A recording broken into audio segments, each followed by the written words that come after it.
binabaliwala mo lang? Pinag-iitalaan kayo na ya! Hindi mo ba alam yun?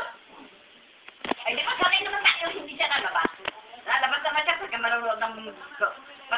Nanay, tayong dalawa na. Lalabas naman siya. Meski mag-ikawin na niya, di ba? Hindi naman lalabas yung anak mo.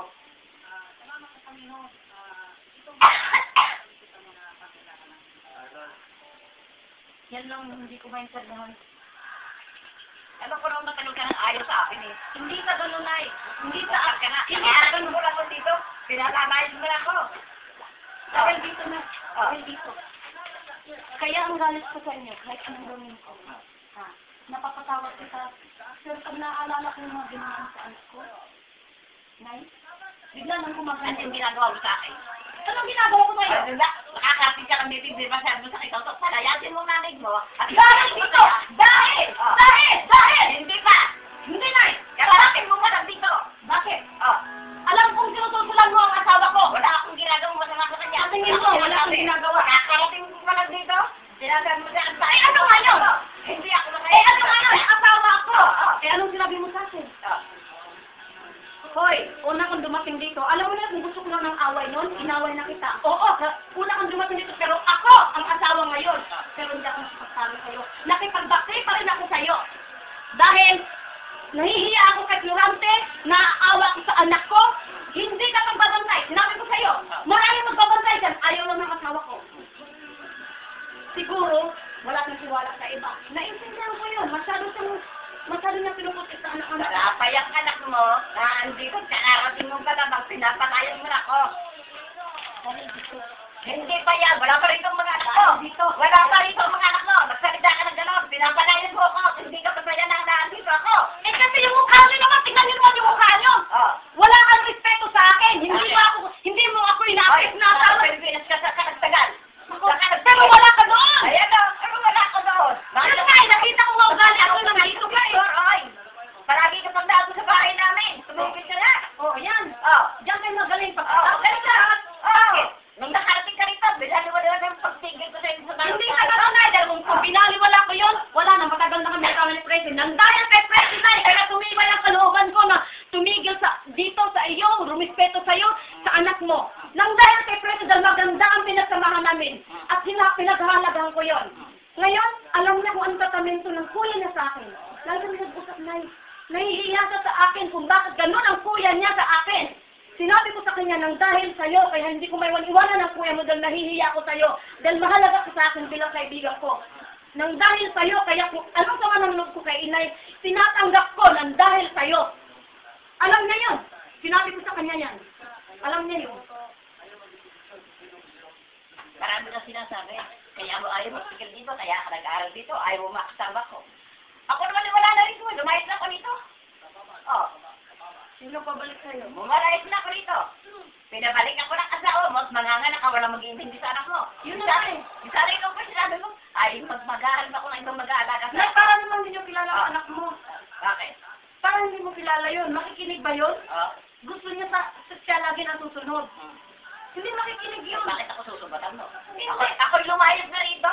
Hindi, gusto ko lang malaman. Gawa na gusto mo yung ayaw mo akong nandito at hindi ka masaya na nandito ako. Nay, kasi Umalis alam ko na na ako ugali rito. niyo. Alam ko Pinabalik na. ako ng anak ang asawa mo. At walang mag-aalaga sa anak kung pag nanganak ka. Sa iyo, baliwala lahat yun. Hindi ko binabaliwala yun. Baliwala. Nakakaganon ka na lang. Nasasabi mo na lang yun dahil masama pareho ang loob natin. Hindi ko binaliwala yun, Nay. Pero sa totoo lang, ang ginagawa ko. sa totoo lang, Tatlong buwan pa lang sa anak mo, ako na nag-iintindi. Balik, Lisa, may halaga ba sa'yo yun? hindi sa ganun na hindi ko binabaliwala yun. Nagkataon lang na nandito ka at gusto ng asawa ko. Pero, Ayaw mo. hindi sa ganun, hindi sa ayaw ko. Mahahanap ka ng parang Nay.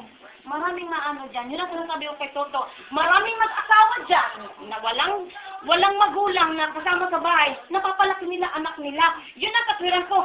Hayaan ka mo lang mamuhay ng sarili mong pamilya dahil lahat ng mga relasyon mo sa buhay, nandyan lagi ang nanay mo. Subukan mo kaya muna na ikaw muna magmaniobra sa pamilya mo. Problema natin, ating dalawa lang. Yun ang sinasabi ko sa kanya. Magpabakasyon ito muna ni nanay.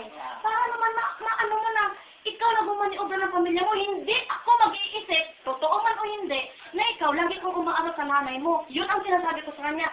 Hindi niya maintindihan yun na. Hindi ako pinawiri. Hindi nga ako. alam ko na nandun ka sa LA. Kaya nga, nandun nga. Pinauwi na nga dahil sa akin, nandun ako lahat. Pinabalik Huwag mo akong anuhin. Sunuran lang ako sa bahay na ito. Sunuran lang ako. Wala akong sinabi dyan lang. May sinabi nito, ikaw at ako si Toto. Alam mo ba yun? Di ba ikaw may sabi, ikaw ang hari dito? Sinabi ko ba yun? Sinabi ko, Hindi ako. harap-harap kami. Ni na Florabel, ni na Tony. Nagkukusi kami dito. Sabi ko, ako ba sa atin, ikaw to, ang ginagawa natin? Ano sagot mo? Huwag mo intindihin si Florante, ako ang hari dito, kaya sabi ka pa. Sinan mo? Wala akong sinasabi. Sinabi mo, ikaw marami salitang dinatanggi. Nako. Harap-harap kami. Hindi kayo ng pagkatao ko, kaya hindi ko aminin yan. Nako. Matagal ko nang kilala ang galing mo. Nako. Lalo na ako na eh. Ipagpapasadyos lang natin. Nandiyan ang anak ko. Kung sinong may kasalanan. Oo. Ipagpapasadyos na lang natin. Diyos na lang marunong sa lahat. Yeah. Ipagpapasadyos na lang natin. Wala akong sinisisi na eh. Nananahimik ka rito? Nananahimik na ako doon sa LA? Kasi kayo bumalik doon. Noon pa man din. Kung gusto niyo talagang bumalik doon, pwede kayong tumanggi. Pero hindi niyo ginawa. Bakit? Sabi niyo nga, ikaw naman sabi, yung mga bus dito, madaling yung doktor ko nandito. Yun lang yung dahilan. Huwag yun ako alin yung maraming kwento dahil alam ko na yan noon pa. Lagi ka na ikaw tama. Magaling ka. Siyempre, Gusto mo sinabi ikaw mo maghari yun eh. dito? Gusto mo ikaw maghari dito? Bakit gusto mo ikaw maghahin dito? Dapat ako lang dahil magkasawa kami. Kung wala asawa ko ako, hindi ikaw. Bakit? Ay, sinabi ko mga ako maghahari Eh, dito. bakit mo sinasabi? Ba't mo pinapakialaman? Kung sino maghahari sa pamamahay na to? Hindi mo pamamahay doon ay aming dalawa mag-asawa. Oo nga. Dumating ka lang dito. Oh, yeah. Ka lang nakatira dito. Yun na nga eh. Oh. Yun na nga yun na lagi mo inisip, ikaw na dito, oo nga. Noon yun na, wala pang asawa si Toto. Ngayon na may asawa na si Toto, kaming dalawa nag-uusap. Kaso mo, pag naaanuhan mo, kahit isang salita lang, wala na. Yun ang umpisa ng gulo sa pamamahay na to. Alam ng mga apo mo yan ay, nauobserbahan nila at alam nila lahat yan. At yung mga apo mo lahat nagkikwento sa akin. Hindi ko na iniisip yun dahil ayaw ko na isipin. Papupuntay ko rito, pagharap-harap tayo. Sorry ka naman ganyan eh. Papupuntay ko rito.